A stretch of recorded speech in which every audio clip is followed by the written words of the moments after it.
A man stood at his window and watched his neighbor walk by. He walked, not as a man should, in joy and triumph, but with a slow step, sagging shoulders, like a man with a great burden on his soul. And John Burroughs knew why. The man had no work that he loved, nothing to keep him busy, nothing to make him content, to give his days purpose and direction. And the man who watched said this to himself: an idle man is a wretched man. An idle man is an unhappy man. And as he said those words to himself, listening to the singing of the birds, to the soft whispering of the trees, he knew that no man knew better than himself the blessedness of work, of life-giving and life-sustaining work. That work could give man real happiness and real contentment.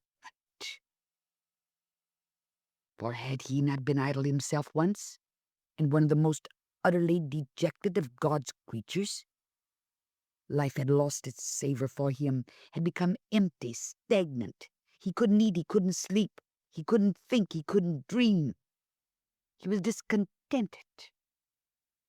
And work, hard work, had saved him. Good hard work on a farm, with his hands, raking, hoeing, plowing, planting, feeling the good earth between his fingers, feeling his oneness with the universe.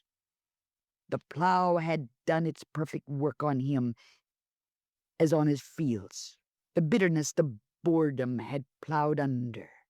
The stagnant pools of discontent drained off. The planting, the pruning had shaped his life as surely as they had shaped his fruit trees. For seeing the rivers shine, watching the birds arrive, hearing their excited laughter, looking up from his work and seeing the skies and the distant hills bathed in the magic of sudden beauty. He had found renewal. He had found inspiration. He had found his life's work. And John Burroughs turned from the window, walked slowly to his desk, and the book entitled Wake Robin had been the first of a series of books about birds, about trees, about flowers, rural scenes that had brought him worldwide recognition. If only he could make others realize that happiness was no will-o'-the-wisp, that real happiness was the simplest thing in the world and within the reach of everybody. Oh, sure. It seemed so simple that most folk couldn't believe that one could really be happy in one's work. You know, there's a condition or circumstance that has a greater bearing upon the happiness of life than any other. What is it? It's one of the simplest things in the world. It's within the reach of all. If this secret were something that I could put up for auction, there would be some mighty high bidders, believe me. Only the wise ones can guess what it is. Some might say it's in health. Others will say it's money, friends, or the possession of things. But you may have all these things and not to be happy. Sometimes I think that money is the cheapest thing in the whole world. Possessions sometimes can bring you the greatest unhappiness if you only realized it. But most folk are too stupid to realize it. You may have fame, you may have power, and still be the most unhappy person in the whole world. I still maintain that there's one thing more necessary to a happy life than anything else that I know anything about. Though health and money and friends and home and possessions, all of these may lend some importance. But that one thing that I'm talking about, what is it? The sick man will say it's health. The poor man will say it's wealth. The ambitious man will say it's power. The scholar will say it's knowledge. And the overworked man will say it's rest. But without the one thing that I have in mind, none of these things would long help their possessors to be happy. We could not long be happy without food or drink, or clothes or shelter. But we may have all these things to perfection and still want the prime condition of happiness. It's often said that a contented mind is the first condition of happiness. But what is the first condition of a contented mind? You'll be disappointed when I tell you what this all-important thing is. It's so common, it's so near at hand, and so many people have so much of it and yet are not happy. They have too much of it, or else the kind that's not best suited to them. What's the best thing for a stream? It's to keep moving. If it stops, it stagnates.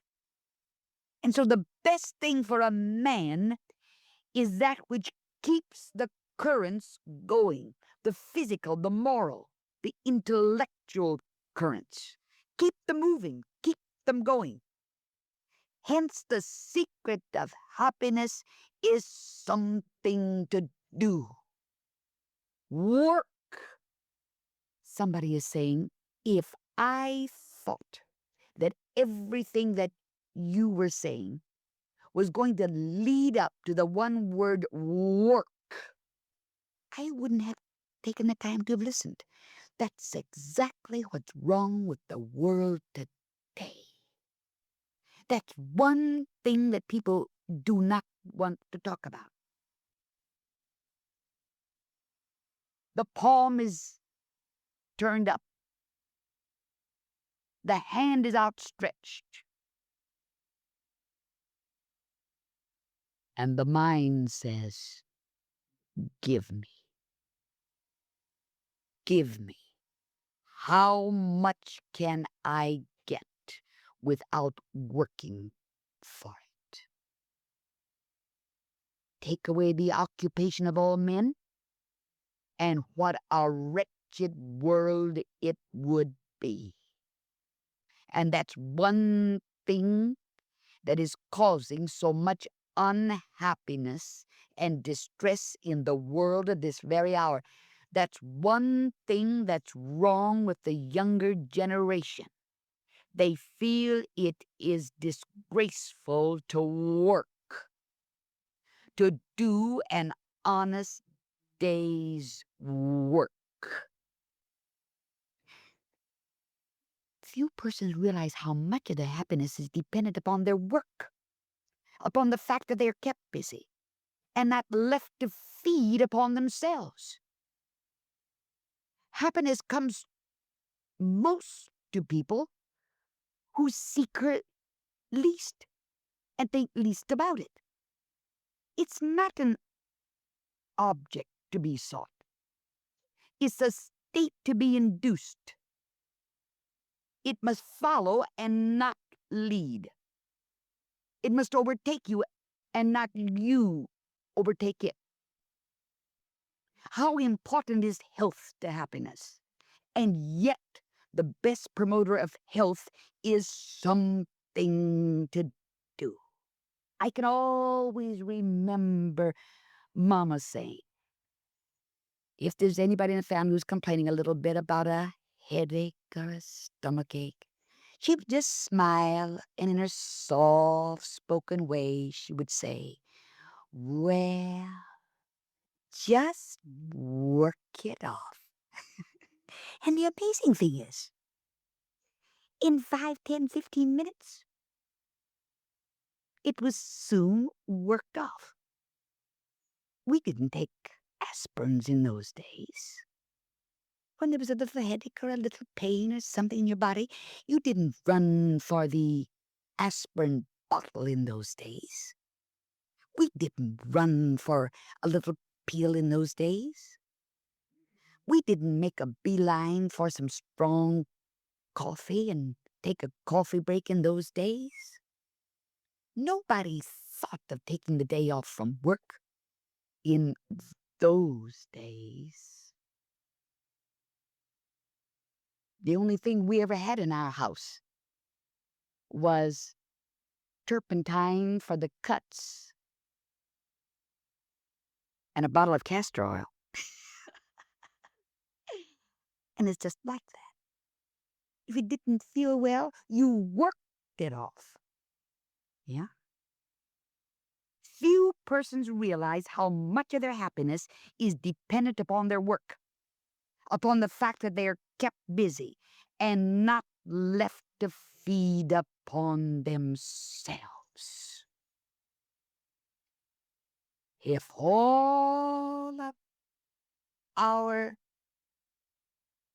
young men and women who are causing the riots and spending the hours picketing were given some good manual labor to do, we'd very quickly solve some of the greatest problems in America this very hour. And it's just like that. Blessed is a man who has some work to do, some good old-fashioned congenial work, some occupation in which he can put his heart, which affords a complete outlet to all the forces that are in him. Work, and thou canst not escape the reward. And the reward of a thing well done is to have done it.